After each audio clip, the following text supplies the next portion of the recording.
il y a des sites web avec des pages mais claquées au sol, quoi. Mais claquées au sol, éclatées, super simples, qui convertissent de ouf.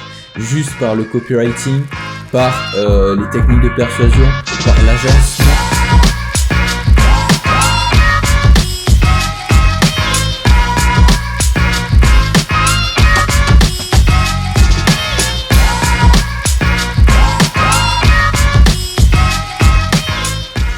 Prise numéro 58. Hello, écoute, j'espère que tu vas bien. Donc, début de semaine, vidéo sur le copywriting. Si tu as déjà regardé les vidéos de ma chaîne, donc tu as déjà vu que j'ai dit qu'il y avait des pages complètement claquées au sol, quoi, qui arrivaient à convertir. Et pourquoi? Parce qu'elles ont un bon copywriting. Donc, la façon dont elles sont écrites est très bien ficelée. Il y a une très bonne stratégie derrière. C'est un sujet qui est vraiment passionnant. Et puis écoutez, on va voir 9 techniques, donc sans transition, hop, 9 techniques de copywriting pour vendre. Donc la première technique, l'accroche. Si je vous dis du coup que cette technique c'est la plus importante de ce tutoriel. Ok, j'ai votre attention. Bon, c'est peut-être la petite blague, mais au final, je pense que c'est peut-être une des plus importantes parce qu'au final, si on n'arrive pas à attirer l'attention, ça sert à rien d'avoir un argumentaire très bien ficelé derrière. Donc le pattern interrupt. Le pattern interrupt, c'est une notion de PNL. Donc pour vous expliquer cette notion, je vais vous dire que par exemple, vous recevez un nombre incalculable d'emails et vous regardez plein de pubs peut-être tous les jours. Ou peut-être que vous les regardez pas, mais en fait, tout ça, on le fait de façon très machinale. Et en fait, on le regarde sans vraiment le regarder. Le pattern interrupt, ça va être le fait de nous sortir de cette torpeur. Donc, avoir une pub what the fuck, avoir un mail avec un visuel qui nous fait vraiment réagir. Donc, ça n'a pas forcément besoin d'être directement en rapport avec le produit. L'argumentaire sera derrière. Mais en fait, on se dit, mais pourquoi cette pub? Pourquoi est-ce qu'ils nous montrent ça? Et à ce moment-là, hop, ils ont déjà récupéré notre attention. Et à ce moment-là, il pourra après essayer de la garder et du coup de développer tout l'argumentaire. Donc c'est pour ça que j'ai marqué les titres. Vraiment, faites attention à vos titres. Essayez de rajouter des chiffres dedans. J'ai eu un exemple avec Airbnb l'autre jour. Si Airbnb, par exemple, disait, louez votre propriété et gagnez de l'argent tous les mois. Très bien. Et si Airbnb vous dit, louez votre propriété et gagnez 2170 € par mois. Bon, on a vu l'intérêt de donner un chiffre précis, mais déjà, c'est beaucoup plus accrocheur, en fait. Donc c'est quelque chose de très important. Soignez vos titres. Et j'ai mis les visuels entre parenthèses parce que forcément on parle de copywriting.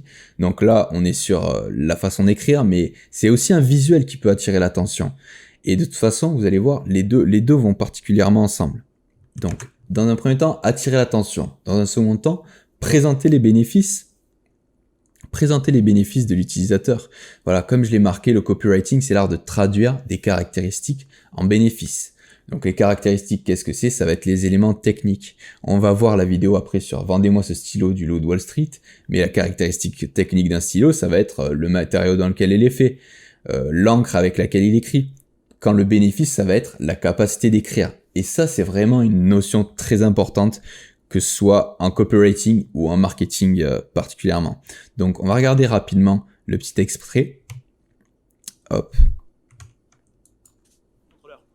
Boum! Prends-moi ce stylo. Allez, vas-y. Tu veux que je vende ce stylo de merde?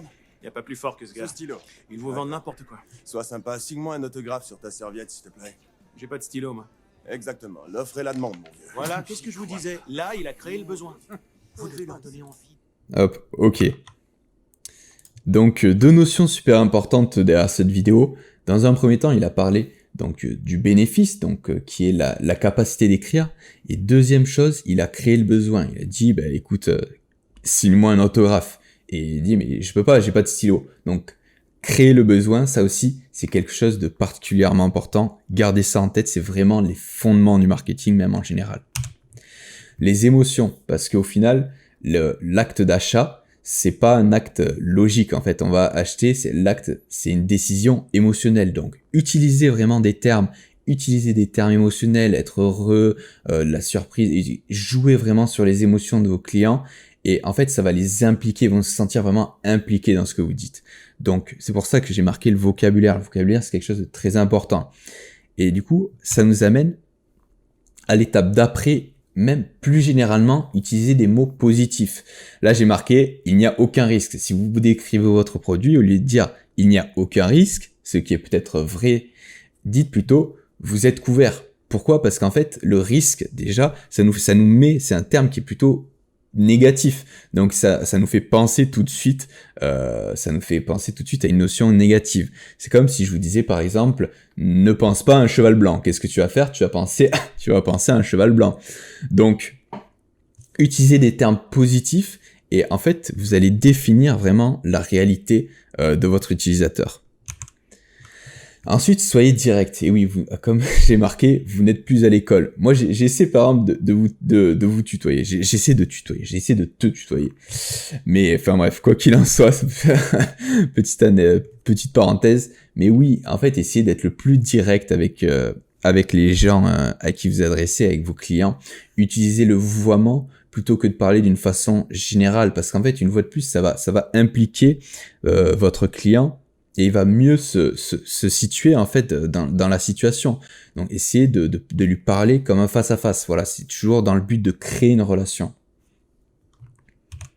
Ensuite, la preuve sociale. Et pareil, là, je ferai sûrement une vidéo beaucoup plus complète là-dessus parce que c'est quelque chose qui est très important. Ça fait partie de l'ensemble des techniques de persuasion qu'il y a dans le marketing en général. Donc la preuve sociale, c'est quelque chose qui est vraiment très important et en fait, ça fait partie de toutes ces techniques de persuasion en général, des techniques de persuasion qui sont la base du marketing. Donc pourquoi la preuve sociale? Parce que ça va donner de la crédibilité au produit. Donc comme vous pouvez le voir sur de nombreux sites, donc ça va être poser les logos institutionnels, utiliser des témoignages pour rassurer les clients, utiliser des chiffres. Donc nous avons tant de clients, ou nous pouvons assurer tant de pourcents de revenus en plus, utiliser des avis, que ça peut être les avis Google. Donc ça, c'est quelque chose qui est très important pour vraiment donner de la crédibilité. Et en fait, c'est être une des bases de votre argumentaire de vente. Donc une fois que vous avez déjà toutes ces idées qui représentent déjà une sacrée base, on va les organiser. Il y a plusieurs méthodes dans le copywriting. La plus connue, c'est la méthode AIDA. Donc dans un premier temps, attention. Attention, donc c'est ce qu'on a dit avec l'accroche, d'attirer l'attention. Donc ça va être avec un titre qui va percuter, avec un pattern interrupt. Dans un second temps, ça va être donc de susciter l'intérêt. Alors comment on fait? On peut par exemple décrire une situation, décrire le problème, dire qu'on comprend l'utilisateur dans son problème. Et en fait, ça va susciter du coup de l'intérêt. Suite à ça, on va apporter donc D pour le désir. Le désir, qu'est-ce que c'est? Ça va être, justement, on vient de le voir à l'instant, ça va être à travers, par exemple, la preuve sociale. Encore une fois, que ce soit pour l'intérêt ou le désir, il y a plein de façons de faire, et je pense qu'on fera des vidéos plus complètes où on ira vraiment plus dans les explications, dans plus de détails. Et pour terminer, action. Donc action, ça va être rien que dans le nom pour le web design, ça fait penser au call to action. Donc le call to action, le bouton qui va renvoyer vers l'action, donc de vendre ou l'action désirée. Donc comme je le disais déjà dans les autres vidéos, essayez d'apporter de la valeur vraiment dans votre call to action. Essayez par exemple, méthode qui est très appréciée des blogueurs. Donc inscrivez-vous à ma newsletter et recevez un ebook gratuit. Bon, et c'est vrai qu'on le voit tout le temps, mais parce que ça marche en fait. Donc voilà, essayez d'amener de la valeur et vous allez voir qu'une fois que vous aurez structuré tout ça, ça peut que marcher. Ensuite, simplifier. Simplifier, pourquoi je l'ai mis après, presque en dernier? Pourquoi? Parce que ça intervient au moment de la relecture. Éliminer les mots non essentiels. Pourquoi? Parce qu'en fait, ça va apporter de la fluidité. La fluidité, ça va améliorer la compréhension, la rapidité de lecture de l'utilisateur. Donc là, j'ai déjà dit, je le répète, mais c'est vrai, 90% de vos utilisateurs vont rester 15 secondes sur votre site web. Donc, d'où l'importance de faire passer le message facilement et rapidement, en fait. Et du coup, pour terminer, forcément, bon, on n'est plus trop dans le copywriting, mais le web design, en fait, c'est l'autre versant, en fait, c'est l'autre versant pour la création de votre site web. Donc, il faut illustrer vos propos et même mettez en forme votre texte, que ce soit mettez-le en italique, jouez sur l'épaisseur de votre texte, soulignez, utilisez l'interligne, tout ce qui est à votre disposition, utilisez des visuels qui vont vraiment décrire au mieux les bénéfices de votre produit. Donc, ça va être très... En fait, c'est voilà, comme je vous le dis, c'est l'autre versant et c'est ce qui est particulièrement important pour compléter votre copywriting. Donc voilà, on arrive déjà au bout de la vidéo. En fait, le but, c'était vraiment de vous donner les bases. Je pense qu'elle est particulièrement intéressante, cette vidéo, parce qu'elle donne vraiment les bases pour créer un bon copywriting. Je pense qu'on fera des vidéos pour aller plus loin, parce que c'est un domaine qui est vraiment passionnant. Mais déjà, au moins, ça va vous permettre de créer un argumentaire pertinent. Il y a vraiment de nombreuses choses à retenir. N'hésitez pas à aller plus loin. Je vais vous mettre 2 livres qui sont super intéressants pour le copywriting ou l'écriture d'argumentaire en général.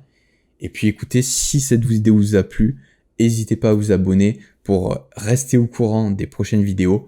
Allez voir mon Instagram parce que, comme vous le savez, je poste à chaque fois le résumé des vidéos et les slides même un petit peu plus complétés pour que vous puissiez vous la remémorer assez rapidement. Et puis écoutez, si tout le contenu vous a plu, voilà, restez avec moi, abonnez-vous et puis on avance ensemble les gars. Let's go.